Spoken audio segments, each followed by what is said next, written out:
먼저 창세기 22장 2절에서 4절 말씀만 먼저 함께 봉독하겠습니다. 여호와께서 이르시되 내 아들 내 사랑하는 독자 이삭을 데리고 모리아 땅으로 가서 내가 내게 일러준 한 산 거기서 그를 번제로 드리라. 아브라함이 아침에 일찍 일어나 나귀에게 안장을 지우고 두 종과 그의 아들 이삭을 데리고 번제 쓸 나무를 쪼개어 가지고 떠나 하나님이 자기에게 일러주신 곳으로 가더니 제3일에 아브라함이 눈을 들어 그것을 멀리서 바라본지라. 어쩌면 아브라함에게는 이삭이 태어난 이후 이삭을 이렇게 양육하면서 이삭의 커가는 모습을 지켜보는 그 시절이 가장 인생에서 행복했고 가장 평안한 시절이 아니었던가 싶습니다. 한데 다른 때도 아니고 이때에 아브라함에게는 일생일 때 가장 견디기 힘든 시련이 다가옵니다. 그것도 소소한 일상의 문제가 아니고 하나님께서 직접 개입해서 시험을 주신 것입니다. 다른 것도 아니고 사랑하는 독자 이삭을 그것도 불에 태워서 번제로 하나님께 드리라는 것입니다.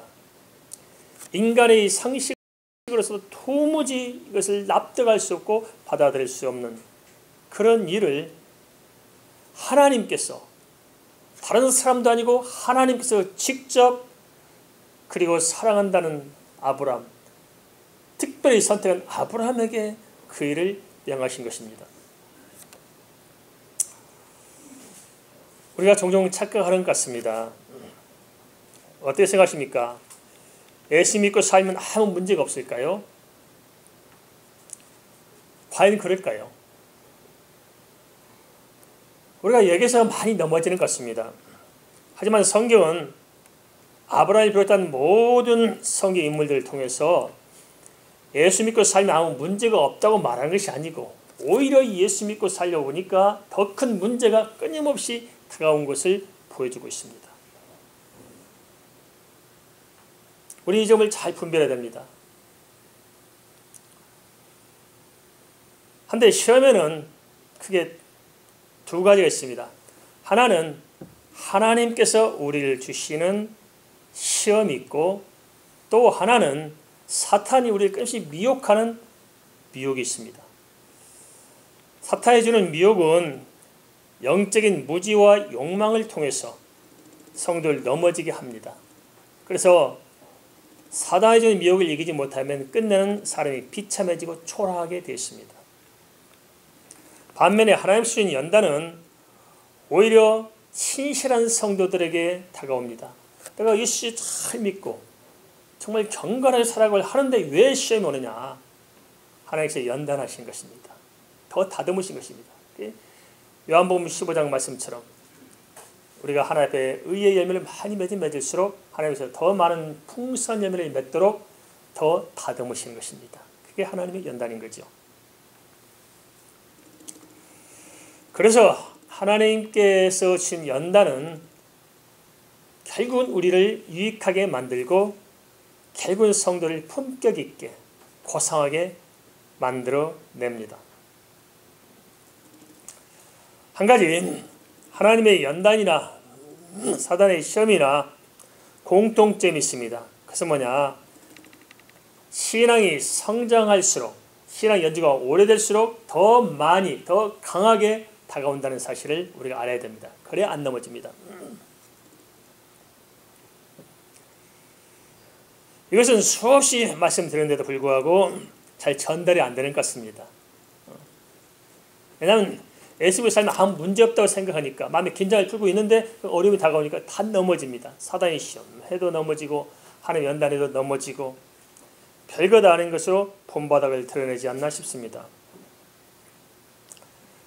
잘 알아야 됩니다. 신의 연조가 길어질수록 영적으로 성장할수록 오히려 사단도 막 강하게 많이 공격하고 하나님 연단도 깊어집니다. 이걸 수없이 말씀드린데도 잘 안 됐습니다. 그래서 세 가지 보면 제가 이야기합니다. 앞으로 몇 번 시험이 올 겁니다. 그걸 잘 이기셔야 됩니다. 그런 대체로 그래서 아이고 목사님 나는 걱정 없어요. 나를 못 믿어요. 이런 생각을 하신 것 같아요. 아이고 목사님 나를 이렇게 못 믿냐 도대체. 그런데 지금도 가만 보세요. 다 넘어진 사람들 어떤 사람들이에요? 다 그렇죠. 처음 예수 믿고 교회 오면 문제없죠. 그런데 진짜 신앙생활 해보려고 하면은 문제가 생깁니다. 요즘 계속 가만 보세요. 별 말 같지 않은 것도 잘 넘어집니다. 새벽기도 잘 나오던 분이 말 한마디 듣고는 안 나와요. 그것도 누가 지나간 말로 한마디 한 건데 그냥 그거에 좀 충격을 받아가지고 그걸 모르는 거예요. 사단이 나를 넘어뜨린 거나 하는 것을 알고 캐치하고 던져내야 되는데 속습니다. 그 다음에 이제 집사직분을 받을 때쯤 되면은 또 시험들에 그죠? 너네 말씀드려도 또 넘어져요. 그러나서 이제 본격적으로 일을 좀 맡아보려고 하면은 반드시 시험이 옵니다. 그래 안 그래요? 반드시 시험이 와요. 그런데 이제 교회 중요한 일들을 맡을 때가 있습니다. 중요한 일 중적으로서 이런저런 직접 개입해서 할 때쯤 되면은 더 큰 시험이 옵니다. 근데 대차로 그걸 못 넘기더라고요. 그걸 넘겨야 신앙의 뿌리가 견고한데 대체로 거기서 병들고 넘어지고 시험 들고서 지금까지 받았던 은혜를 다 소진하고 다시 원점입니다. 이걸 지겹도록 말씀드린데도 불구하고 지겹도록 안 듣습니다. 들을 때는 다 말똥말똥 듣는 것 같은데 돌아보면 또 아니네요. 다 사돈네 팔촌 이야기를 알아듣지 내 문제로 받질 않습니다. 각자 우리 자신의 문제인 줄 아시겠습니까? 깊게 새기시기 바랍니다. 교회에서 누가 제일 많이 시험이 될까요? 오히려 중직자들이 시험이 많이 들거든요. 사실은. 얼마나 시험이 많이 되는지 모릅니다. 장로님이나 목사님들이나 또 남전대장, 애정대장 또 뭐 교우장님들 할 때 얼마나 시험이 많이 되겠어요. 이걸 감당할 이유는 뭐냐면 이겨내는 거거든요. 그만큼 이겨내서 감당하는 것이지 시험이 없어서 평하는 게 아닙니다. 저도 그렇습니다. 얼마나 시험이 많습니까? 그죠? 지난주도 경찰서에 갔다 왔는데 또 이상한 사람 또 해가지고 참 제가 무슨 간음을 했습니까? 사기를 쳐먹었습니까? 도대체 무슨 법을 위반했습니까? 다 퍼다주고 다 하고 그냥 뭐 섬기 이슬람 섬기 아시는 다 들어주는데 세상에 섬기기만 했는데 이 사람들이 희한하죠. 100가지 다 잘하다가 한 가지만 참 선한 생각하면은 밀고 뜯고 심지어 법에까지 고발하고 별짓들 다 하잖아요. 네, 이걸 못 이기면 어떡할까요? 나 이제 목회 안 할래. 떨어지고 이제 농사지러 가겠습니다. 시골 가겠습니다. 하면 어떻게 되겠어요? 다 무너지는 거죠. 감당해야 됩니다. 이게 계속 오는 거예요. 신앙이 성장할수록 교회 삶이 커질수록 이런 일들이 많이 오게 되어 있습니다. 알겠습니까? 그래서 우리가 많이 기도해야 됩니다. 알겠습니다. 잘 감당하도록. 네.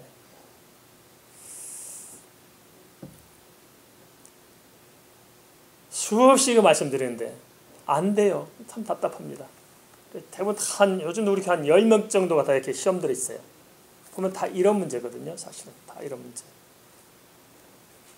뭐 좀 건덕지가 되면 좋겠다 싶어요. 근데 아니에요. 보면 말 같지 않은 것으로. 그렇지? 얼마나 답답합니까? 근데 왜 그럴까요? 왜? 이유가 뭘까요? 그것은 잠언 17장 3절 말씀. 도가니는 은을 풀무는 금을 연단하거니와 여호와는 마음을 연단하시느니라. 마음 문제 때문이죠. 마음이 쫀쫀해져 가지고 쪼그라들어 가지고 탄력성을 잃어서 굳어진 마음 가지고 밴댕이 소갈딱지만 하니까 이게 안 되는 거예요. 그렇죠? 넓혀야 됩니다. 넓혀야 돼요. 마음 한번 제대로 탁 굳세게 잡으면 끝날 일들을 가지고 마음을 굳세게 못 잡습니다. 이 마음을 연단하는 거거든요. 믿음이 성장하는 게 무슨 말입니까? 마음의 그릇이 커야 큰 믿음을 담지 않겠습니까? 하나님께서 우리를 연단할 때 뭘 연단해요? 마음을 연단하는 것입니다. 이제 이해가 되시죠? 딱 마음으로 이제 모든 시험은 마음의 문제지 않습니까? 그렇죠? 그런데 사단도 역시 마찬가지입니다. 하나님 흉내내서 우리 마음을 유혹하고 파고 들어와요. 끊임없이 반복합니다. 시험이라는 건 대체로 보면 그래요. 거의 한 가지로 옵니다. 한 가지. 약한 부분을 공격해 들어와요. 돈에 약한 사람은 계속 돈 가지고 시험이 들어요. 그죠? 그리고 이성에 약한 사람은 계속 이성적인 문제 가지고 시험이 듭니다. 그런가 하면 명예심에 약한 사람은 명예 가지고 시험이 들고, 자존심이 또 민감한 사람은 계속 그 자존심 때문에 계속 넘어지게 되어 있습니다. 그게 다 약한 부분이다. 내가 무엇에 시험 들었느냐, 무엇을 하나님께 연단받고 있느냐, 그것을 보면은 내가 어느 구석이 약한가 하는 것을 알 수 있는 것입니다. 그러면 하나님께서는 왜 이렇게 사단의 미혹을 허용하실까요? 아무 문제 없이 애 안 만들고 왜 이렇게 문제 가운데 살게 하셨을까요? 그것은 하나님께서 원하는 신앙생활이라는 것은 아무 문제가 없는 삶이 아닙니다.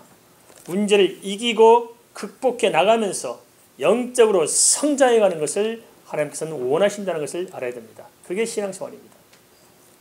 그래서 사단도 풀어놓습니다. 우리를 이렇게 시험하도록. 그렇게 해서 사단과 싸워 이김으로 내 자신을 발견하고 결단하게 나감으로 영적으로 성장하는 것이고요. 또 하나 감춰진 게 있습니다. 그게 뭐냐? 마지막 시대 어떻게 해야 됩니까? 양과 염소를 뭘로 가린 줄 아십니까? 다 말씀 듣는 것으로 가립니다. 주의 양은 주의 음성을 듣고 주님을 향해서 가는 것이고,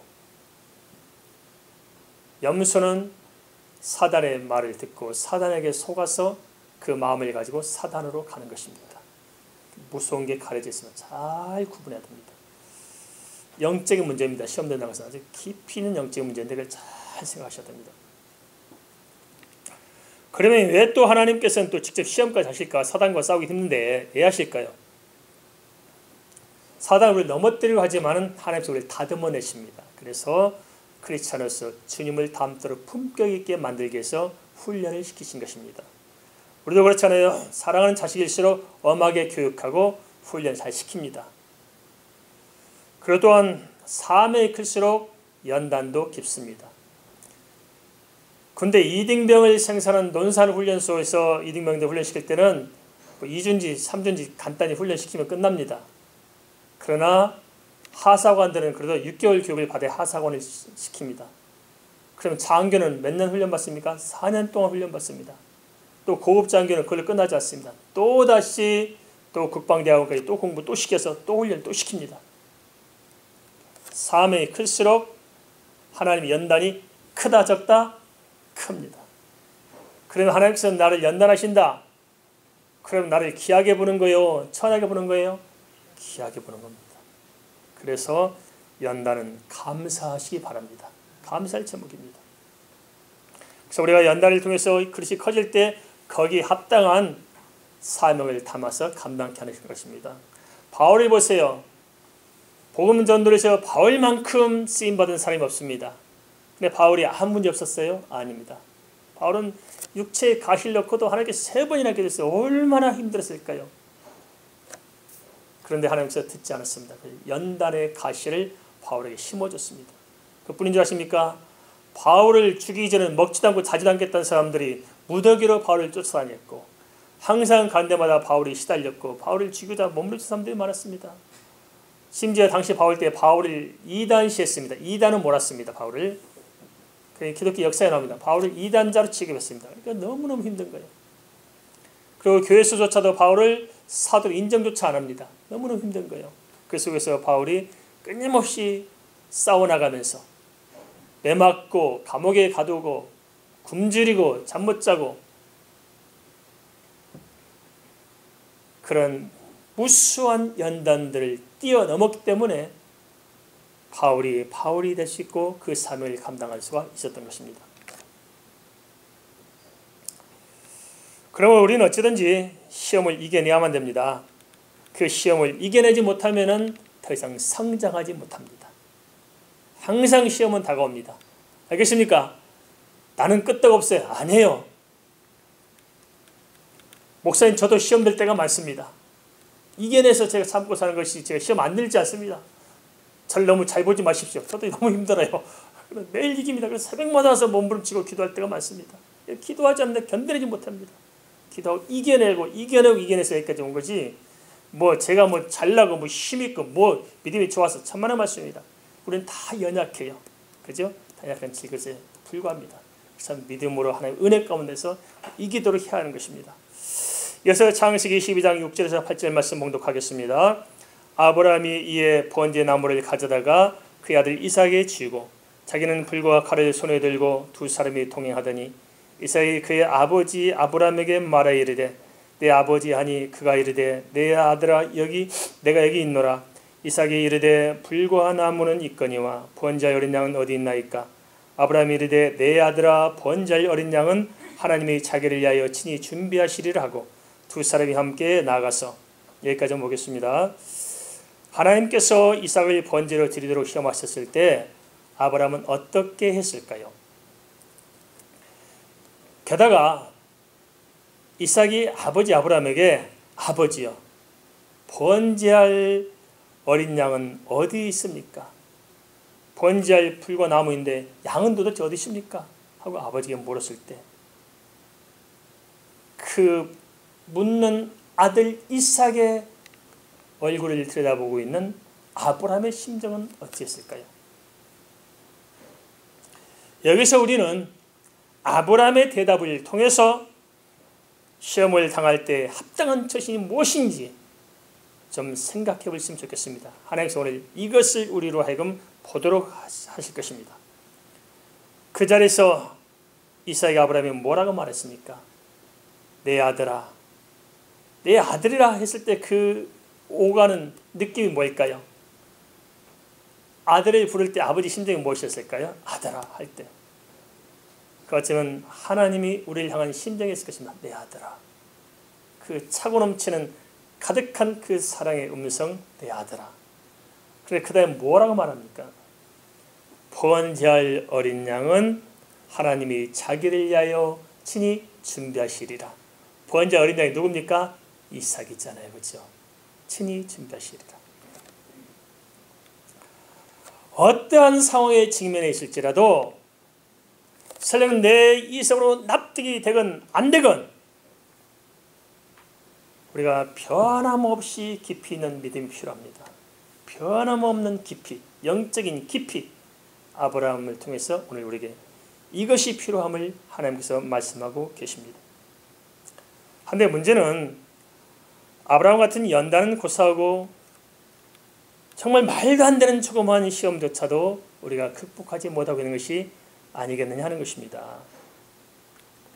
어떤 사람들은 뭐 하나님 연단한 것도 아닌데 자기가 그냥 문제를 만들어 놓고 그리고 자기가 그 속에 빠져서 자기가 허덕이면서 괜히 남을 시비하고 남을 탓하고 끝내는 하나님을 욕되게 하고 그런 사람들이 얼마나 많습니까?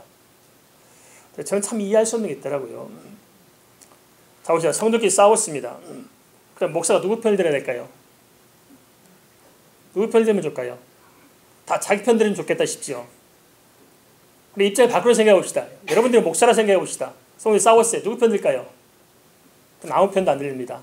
저는 하나님 편만 듭니다. 알겠습니까? 저는 하나님 편 듣습니다. 왜 자기들 진흙탕 싸움에 목사까지 끌어들여가지고 자기 편 돼야 됩니까? 전혀 기대하지 마세요. 저는 하나님 편 듭니다. 둘 다 책망합니다. 그리고 서로에게 상대방을 좋게 칭찬합니다. 그걸 또 책잡고 그러시더라고요. 자기를 칭찬하고 남을 칭찬한다고. 그럼 가만히 생각해 보십시오. 아, 나에게 와서 목사님이 나하고 싸웠던 사람 칭찬하면 그 사람이 와서는 또 누굴 칭찬하겠어요? 아, 나를 칭찬하겠구나. 좀 이거 참 기본적인 머리라도 돌아가지 않겠어요? 목사가 내 새끼를 왜 야단하겠어요? 그죠? 귀합니다, 성도들. 하나같이. 쌍둥이 둘이 싸웠으면 누구 편 들까요? 다 내 새끼인데. 안 그러겠습니까?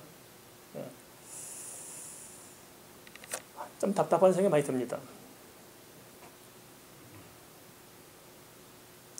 우리가 스스로에게 속지 말아야 됩니다. 도대체 왜 그런데 그렇게 속고 살까요? 문제가 뭘까요? 그 근본적인 원인이 어디 있을까요? 그것은 사실은 내 안에 믿음이 상실돼서 그런 것입니다. 그 은혜가 소멸돼서 그러지 않을까요? 은혜가 없는 거예요. 감당할 은혜가 없으니 어떻게 이걸 감당할 수 있을까요? 그래서 평소에 신앙생활을 제대로 해야 됩니다. 깊이 있게, 깊이 있게.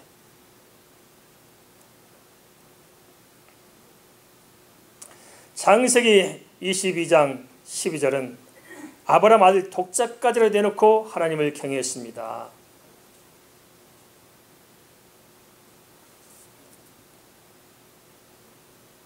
그러한 아브라함의 결단을 통해서 우리는 믿음이 무엇인지를 다시 생각해야 됩니다. 어떻게 요동하지 않으셨을까요? 어떻게 그 극단적인 그런 하나님의 요청에도 거역하지 않고 끝까지 순종할 수 있었을까요? 중요한 것은 아브라함이 드러난 그 순종이 중요한 것이 아니고 무엇이 아브라함을 그렇게 만들어내느냐 하는 그 근본적인 뿌리를 우리가 찾아보는 게 중요할 것입니다. 그것이 뭐냐? 그것은 아브라함은 부활을 믿은 것입니다. 이삭을 통한 언약의 성취를 아브라함은 의심하지 않았습니다. 히브리서 11장 17절 19절은 그래서 이렇게 기록하고 있습니다. 아브라함은 시험을 받을 때 믿음으로 이삭을 드렸으니 그는 약속들을 받은 자로 돼 그의 아들을 드렸느니라. 그에게 이미 말씀하시기를 내 자손이라 칭할 자는 이삭으로 말미암음이라 하셨으니 그가 하나님이 능히 이삭을 죽은 자 가운데서 다시 살리실 줄로 생각한지라. 비유컨대 그를 죽은 자 가운데서 도로 받은 것이니라. 만약 이삭을 죽여서 그대로 끝났다면, 그것이 전부라면 하나님의 모든 약속은 물거품이고 하나님의 말씀은 거짓일 것입니다. 그것이 아니라면 하나님이 분명히 살아계시고 하나님의 하신 약속이 분명하다면 설령 하나님께서 이삭을 죽인다 할지라도 결론은 뭘까요? 다시 살리시면 됩니다. 아브라함은 그것을 바라보고 믿은 것입니다. 믿음이라는 것은 바로 이겁니다. 영적인 통찰력을 갖는다는 것은 바로 이겁니다. 깊이 있게 현재의 주어진 상황을 뛰어넘어서 그 상황을 바라보는 하나님의 시각으로 이 상황을 바라보는 것입니다. 우리도 이게 필요하지 않습니까? 그래야 넘어지지 않습니다. 내가 왜 이런 어려움이 생겼을까? 왜 이렇게 코로나가 생겼을까? 왜 이 시대 이렇게 될 것인가? 왜 이런저런 문제가 되게 있느냐? 문제 안에 갇혀 있으면 그것만 들여다보고 있으면 절대 문제에서 빠져나오지 못합니다. 그것을 벗어나서 하나님께서 내게 하신 말씀의 언약, 기록된 성경의 말씀의 언약을 가지고 오늘 내 문제를 바라봐야 합니다. 이삭을 얻기까지 왜 그렇게 아브라함에게 오랜 세월을 기다리도록 했을까요? 왜 사라가 아이를 낳을 수 없을 때까지 기다렸을까요? 다 이래서 하나님의 연단이 필요했습니다. 그걸 다 겪어왔기 때문에 더 이상 우리 가정에 아이를 얻을 수 없는 상황에서 하나님께서 아이를 주셨다는 사실을 알고 하나님께는 불가능했다는 사실을 아브라함은 알았을 것입니다. 그래서 이삭이 죽을지라도 불태워 가루가 될지라도 하나님께서는 필연적으로 이삭을 다시 살리실 것임을 아브라함은 믿은 것입니다. 이 언약을 믿는 것이 신앙입니다. 결정적으로 우리가 어떤 위기와 어떤 상황에 직면할지라도 뛰어넘냐 못 뛰어넘냐 하는 것은 뭐냐? 이 하나님의 말씀을 믿느냐 못 믿느냐가 달린 것입니다. 가만히 생각해보면 우리가 당하는 많은 문제가 있습니다. 수없이 다가옵니다. 가정사도 마찬가지고 교회도 마찬가지고 나라도 많고. 그렇지만 진짜 하나님이 살아계시냐? 하나님께서 나를 통한 약속과 언약이 무엇이고 우리 교회를 통한 약속과 하나님의 계획이 무엇이냐를 정확히 알면은 넘어질 이유가 없어요.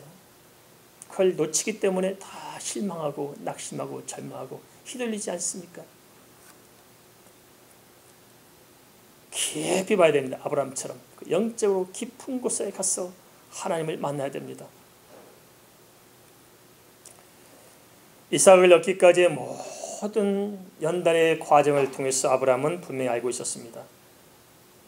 내 자신이 살아야 할 삶의 의미와 목적과 존재적 의미가 무엇인가, 또 이삭이 어떤 존재인가 하는 것을 깊이 알고 있었고, 이 모든 사건 속에 하나님이 어떻게 인도하실까 하는 것을 아브라함은 믿었던 것입니다. 다시 말씀드리면 부활을 믿은 것입니다. 그리고 이삭 역시도 아버지 아브라함에게 순종하는 모습을 통해서 같은 믿음의 반열에 세워진 것을 우리가 알 수 있습니다. 우리에게 하나님께서 여러 가지 연단을 주실 것입니다. 그럴 때 어떻게 할까요? 아브라함처럼 언약을 붙들고 주님을 바라보시기 바랍니다. 왜 그래야 될까요? 이삭의 스토리를 통해서 성경은 영적인 깊이를 보여주고 있습니다. 믿음이 무엇인지를 깊이 성찰하도록 하신 것입니다. 어찌 보면 크리스찬들이 신앙생활을 한다고 하지만은 가만 보면 참 너무나 가볍지 않은가 싶습니다. 너무 가볍다. 아브라함 부자와 같은 그런 믿음이 왜 우리에게 없을까? 이 시대에 보면서 너무너무 마음이 안타까운 게 하나 있습니다. 지금 한국교회 너무나 속고 있습니다. 대다수 많은 교회 슬로건이 뭔지 아십니까? 건강한 교회, 행복한 성도가 대한민국 한 80% 교회의 슬로건입니다. 저도 처음에 몰라서 그게 좋은 줄 알았습니다. 그리고 그 관계된 책도만 읽어보고, 크리스찬 스바레치라는 사람이 질적 특성 책을 내서 많은 사람이 읽고, 건강한 교회, 행복한 성도, 그게 전부라 생각했을 것입니다. 물론 한편에 일리가 있습니다. 그러나 잘 생각해야 됩니다. 속으면 안 됩니다. 이게 바로 신복음이요 사이비 복음입니다. 이것은 유사복음입니다. 복음이 아닙니다. 여기에 짓눌려가지고 내가 행복해야 되기 때문에 예수를 찾고 행복하려고 신앙생활 하기 때문에 행복하지 않으면, 조금만이라도 행복하는 게 생기면 다 넘어지는 것입니다. 그래서 성경은 절대 행복한 교회, 건강한 교회를 말하지 않습니다. 어디 성경에 행복한 성도를 목표로 삼고 있습니까? 그게 아닙니다. 속지 마십시오. 교회는 건강한 교회가 아니고 거룩한 교회입니다. 믿습니까? 거룩한 게 교회의 거룩한 거. 하나님이 계시는 거룩함이 교회의 본질인 것입니다. 건강이 아닙니다. 본질은 거룩에 있습니다. 성도 마찬가지입니다. 행복한 것이 아니고 하나님의 영광을 위해서 사는 것입니다. 행복하건 불행하건 우리는 하나님의 영광을 위해서 사는 것이지 내 개인의 행복을 위해서 사는 것이 아닙니다. 창조의 목적이 뭔 줄 아십니까? 하나님의 영광이 창조의 목적입니다. 근데 우리는 그걸 던져주고 내 행복하자니까 내가 조금 마음 불편하면 내 마음대로 하면 된다고 생각하는 거죠. 여러분 얼마나 신앙인들이 가볍습니까? 이건 아닌 거거든요. 그런 놀랍지 뭡니까? 정말 하나님의 거룩함을 회복하고 하나님의 영광을 위해서 온 성도와 교회가 결단하면은 하나님 그런 게 써요, 안 써요? 반드시 쓰십니다. 그리고 후대를 지켜보세요.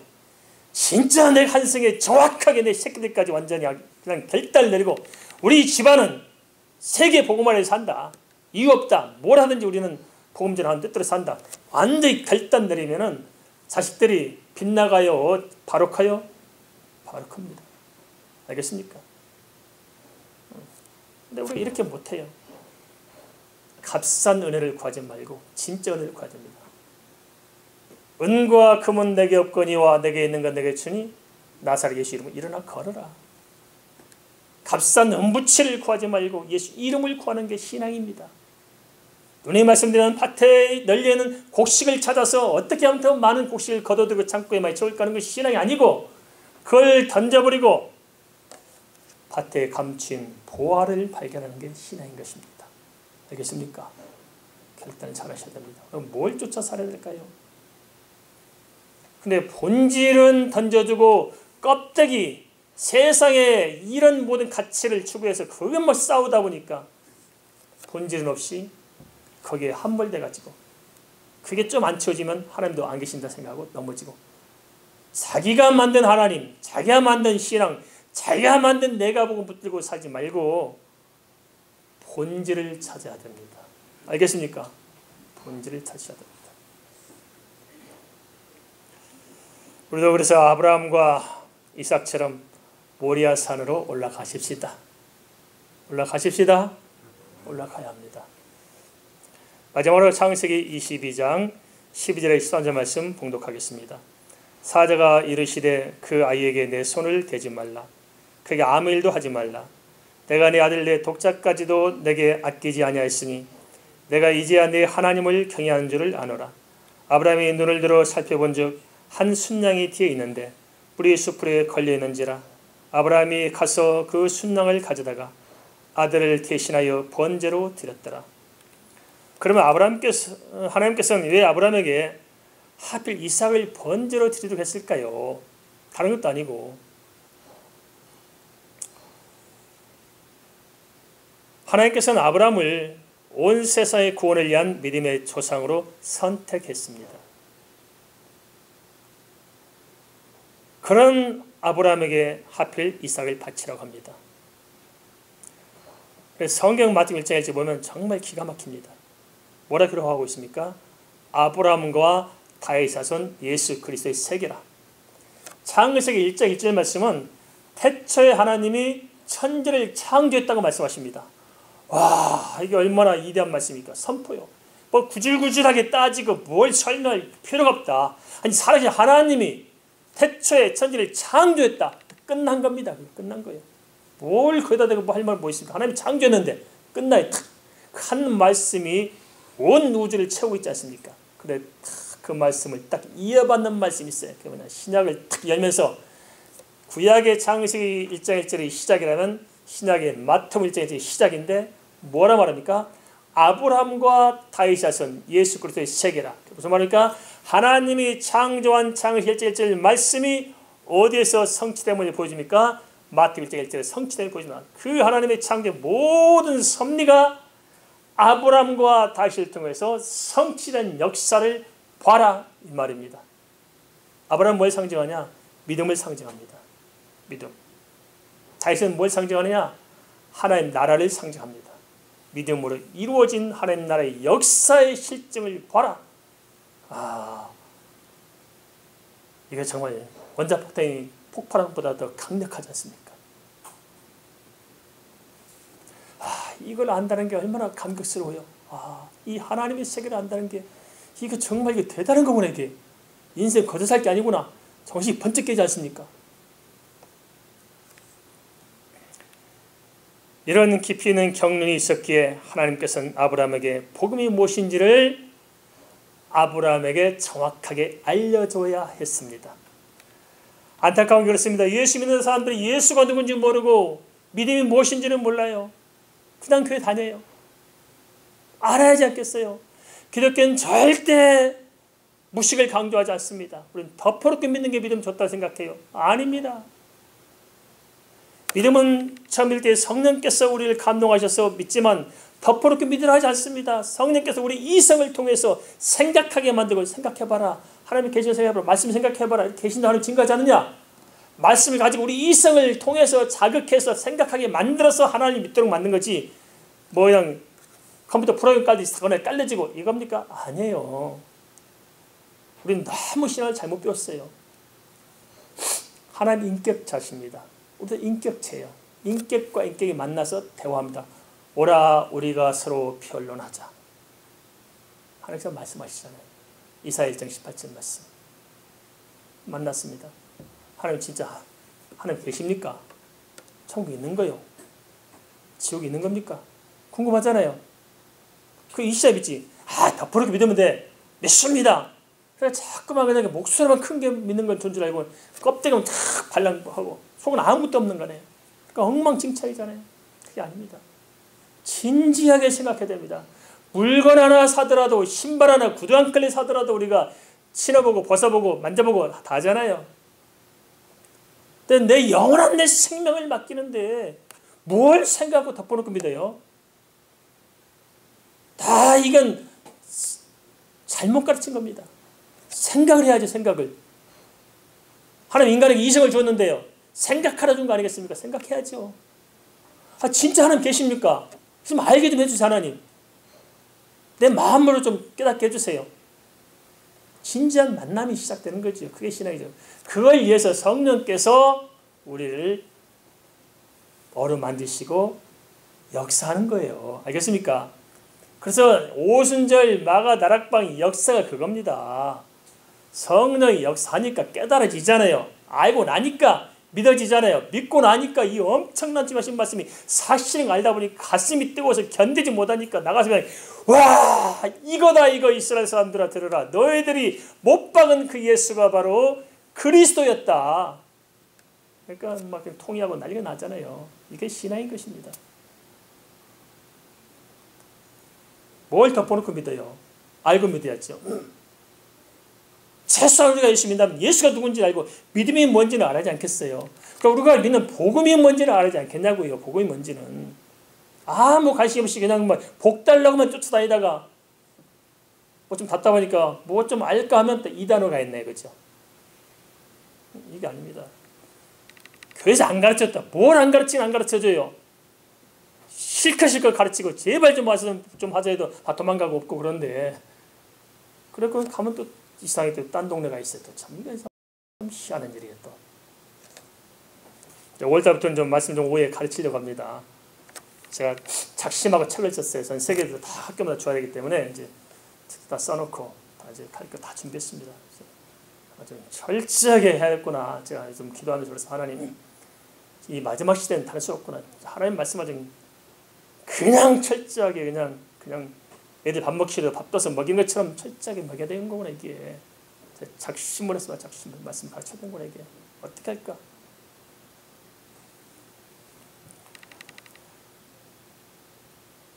그냥 사람 좋다고 봐주는 게 좋은 게 아니더라고 이게. 영혼을 죽이더라고 이게. 제가 많이 회개합니다. 하나님과 제가 마음의 유약함 때문에 우리 성도들을 잘못 섬겼어. 잘못했어. 성도의 믿음 없이 방황하는구나 싶으니까 참 이게 통탄을 누르시구나. 하나님 안 되겠습니다. 이제는 다 떠나버리고 그냥 지지부고 싸우더라도 말씀도 제대로 가르쳐야 되는 거구나 이게. 그래야 영혼이 사는 거구나. 그런 생각을 많이 하게 됩니다. 그래서 작심하게 좀 잠을 아껴가면서 가르칠 말씀 다 준비하고 있습니다. 그럼 왜 아브라함을 이렇게 모래사를 끌어올렸을까요? 믿음의 조상으로 세워하니까. 아브라함 중에 믿음의 역사를 펼쳐야 되니까. 스타트라인 아브라함에게 복음이 무엇인가를 정확하게 알려줘야 하지 않겠어요? 그때 당시는 몰랐거든. 아브라함도 하나님만 믿고 쫓아왔는데 뭔지 몰라요. 그래서 정확히 알려준 겁니다. 그래서 첫째 뭘 알려주냐? 첫 번째 하나님께서 모리아산 사건을 통해서 말씀하신 게 뭐냐? 첫째는 대속자 어린 양 그리스도를 말씀하신 것입니다. 아브라함이 이스라엘 번제하려고 했을 때 뭐가 있었어요? 어린 양이 있었죠. 어린 양. 그 어린 양 누굴 가리켜요? 예수 그리스도 대속자를 말한 것입니다. 그래서 세례 요한이 주님이 나타나실 때 뭐라고 말했습니까? 봐라! 세상 죄를 지고 가는 하나님의 어린 양이로다. 하나님의 어린 양이로다. 세례 그걸 말한 것입니다. 둘째는 예수 그리스도 안에는 부활이 있다는 겁니다. 부활이. 이삭이 죽어도 다시 살아난 거라고 분명히 말씀했잖아요. 부활이 있다. 우리는 부활인 줄 믿습니다. 죽어도 삽니다. 안 죽습니다. 살아서 믿는 자는 영원히 살고 우리의 죽음은 옷을 갈아입는 겁니다. 옷만 갈아입는 거, 옷만 갈아입는 거. 두려워하지 마십시다. 옷만 갈아입는 거예요. 영원히 살 수 있는 나라 3차원의 세계에서 벗어나 4차원에 가려면 4차원 세계 맞는 옷을 입어야 하잖아요. 그게 죽음입니다. 낡은 옷을 벗어놓고 썩지 않은 몸을 입습니다. 할렐루야. 그 옷은 공짜로 주셔야 하나님께서. 돈 걱정할 거 없어요. 세 번째, 인신 제사를 포함한 모든 이방 제사는 하나님께서 인정한다, 인정하지 않는다? 인정하지 않는다는 것을 보여줍니다. 이삭을 제물로 드린 그런 인신 제사를 하나님께서 원래 받을 계획이 없는 겁니다. 그걸 말씀하신 것입니다. 왜 이것을 중요하게 성경에 다루고 있느냐? 모든 세상의 제사의 키, 핵심, 그 끄트머리는 뭐가 있는지 아십니까? 딱 두 가지 결론을 냈습니다. 하나는 인신 제사입니다. 사람을 제물로 제사를 지낸 거예요. 이방 제사의 특징입니다. 그게 성경에도 여러 군데 언급하고 있습니다. 불 가운데 지난 날씨 보십니까? 이방 제사의 흔적들이고요. 그리고 우리가 잘 알지 갈멜산에서 엘리야와 바알 선지 450명이 대적할 때도 바알 선지 어떻게 했어요? 나중에 칼을 가지고 자기 몸을 걸어가면서 피를 흘려가면서 그렇게 해서 난리굿을 다 하잖아요. 이게 뭐냐? 인신제사의 흔적들입니다. 사실 이게. 최근 얼마 전까지도 인신제사가 있었습니다. 사람을 제물로 해서 제사를 드려요. 지금도 저에게 보내한 자료를 읽어보니까 지금도 인신제사를 하고 있대요. 어느 집단에서 또 하고 있다고 그러대요. 그것을 누가 와서 거기에 인신제사를 이렇게 수종 들던 여자애가 도망 나와가지고 그것을 고발했다고 하는데 제 눈으로 확인하지 않아서 제가 정확히 말하기 어렵습니다만은 지금도 인신제사를 하고 있다는 것을 이렇게 가끔 이렇게 저한테 보내온 자료들이 있습니다. 또 하나는 뭐냐? 바로 성적인 제사입니다. 성적인 제사. 고대 근동의 제사들은 대부분 뭐냐면 성적인 제사입니다. 끄트머리가 쭉 제사하고 나서 마지막에 성전의 여자 사제들하고 하룻밤 자고 오는 것이 제사입니다. 그 유산이 남아서 로마에도 헬라 시대에 뭐가 있었냐면 그 한 날은 아무 여자한테나 잠자 요청하면 가서 따라서 잡니다. 그게 그 문화였어요. 그게 바로 인신제사와 또 이어진 그 성적 제사의 흔적들이 그 역사 속에서 남아 있습니다. 아브라함 당대는 그게 비일비재했던 거죠. 그래서 하나님께서는 그것을 전 인정하지 않는다. 오직 하나님은 여호와 한 분뿐이시고 모든 우상 제사는 절대 인정하지 않는다 하는 것을 하나님께서 모리아산을 통해서 보여주신 것입니다. 네 번째는 모든 생사화복의 주관자는 누구예요? 하나님이시다. 인간의 손에 달리는 것이 아니고 하나님의 손에 달려있다 하는 것을 보여준 것입니다. 다섯 번째는 하나님께서는 생명을 사랑하고 존중하시는 분임을 보여줍니다. 하나님이 사랑하시잖아요. 아브라함도 사랑하고 이삭도 사랑하고 그 생명을 참 존중하고 아끼시는 분이 하나님이시지 함부로 불태워 죽이는 분이 아니다 하는 것을 깨닫게 하십니다. 하나님은 굉장히 인격적이십니다. 우리가 잘못합니다. 구약의 하나님은 무슨 천박한 하나님, 무서운 하나님, 신약에 계시는 사랑의 하나님, 그게 아닙니다. 몰라서 그렇습니다. 하나님은 정말 인격적이십니다. 정말 따뜻하시고 품격 있는 하나님, 우리를 고상하게 대하시고 정정하게 대하는 하나님이십니다. 절대 우리를 함부로 하지 않습니다. 인간이 타락해서 타락한 생각 가지고 하나님도 타락한 줄 알죠? 아닙니다. 인간의 생각으로 하나님을 애곡시키게 만듭니다. 여섯 번째로 아브라함의 고백대로 하나님께서는 여호와 이레의 하나님이십니다. 하나님께서 다 준비해 놓으셨잖아요. 우리 장래의 대사도 하나님께서 준비하시는 줄 믿습니다. 걱정하지 마시기 바랍니다. 애 낳을 때 엄마 아빠들이 뭘 준비해요? 베넷적으로 준비해 놓아요? 안 해놓아요? 다 해놓죠. 우유병 사요 안 사요? 사다 놓아요. 기저귀 사다 놓고 다 해요. 우리의 일생도 이 땅에 하나님께서 우리를 보내신 한 우리를 준비하신 줄 믿습니다. 여호와 이레의 하나님 믿고 맡기시기 바랍니다. 일곱째, 하나님께서는 사랑하는 자를 연단하시는 분임을 보여줍니다. 사랑하기 때문에 다듬어 내시잖아요. 그걸 보이셨고, 여덟 번째, 하나님께서는 어떤 하나님이냐? 계시하시는 하나님이다. 계시란 무슨 말입니까? 하나님의 그 생각과 뜻과 계획과 섭리를 우리에게 알게 하시는 것입니다. 그 하나님, 아브라함을 통해서 모리아산을 불러서 하나님의 계시를 보이셨고 그걸 우리에게도 전해줬잖아요. 오늘날까지. 그리고 매주일마다 이렇게 통해서 하나님의 말씀을 이렇게 기록된 말씀을 다시 조명해서 우리에게 알려주시는 이게 하나님의 사역이신 것입니다.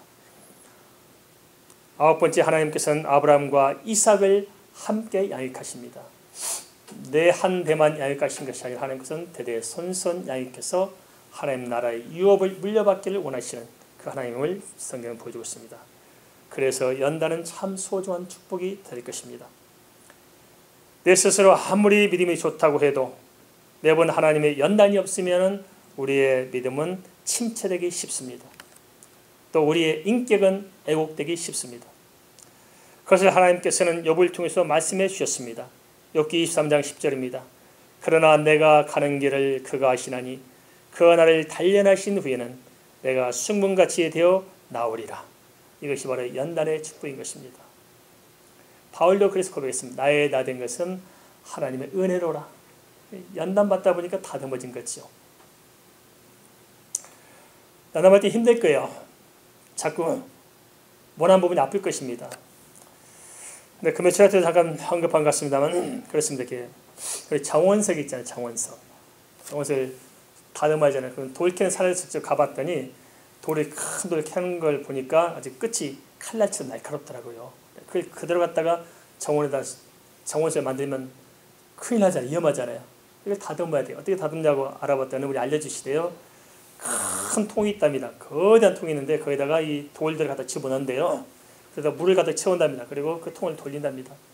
그럼 돌끼리 막 들이받으면서 아이고 아프다 그만 받으라 더 받으라 그만 받으라 나도 받겠다 들이받는다. 돌리가 막 서로 들이받잖아요. 들이받으면서 모난 부분이 다 다듬어져서 몽실몽실해진다는 거예요. 그래서 교회가 참 이런 거구나.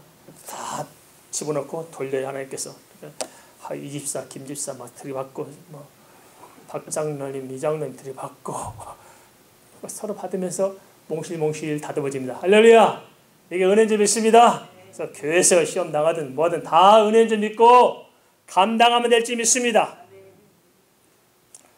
아브라함에게 계시한 것은 성경은 욥의 입술을 통해서 다시 이렇게 요약해서 들려주고 있습니다. 욥기서 42장 5절 말씀. 내가 주께 대하여 귀로 듣기만 하였사오나 이제 눈으로 주를 배웁나이다. 우리가 몰라서 그렇지 연단 표현 하나님의 아름다운 뜻과 목적과 계획이 있습니다. 그러므로 내 앞에 주어진 연단에 함몰되지 마시고 아브라함처럼 하나님의 그 언약을 잘 붙들고 놓치지 마시고 끝까지 하나님 앞에 나가서 하나님의 예비한 은혜를 다시 누리시고 다시 영적으로 회복되기를 주의 이름으로 축원을 드립니다. 우리 말씀하면서 함께 기도하겠습니다.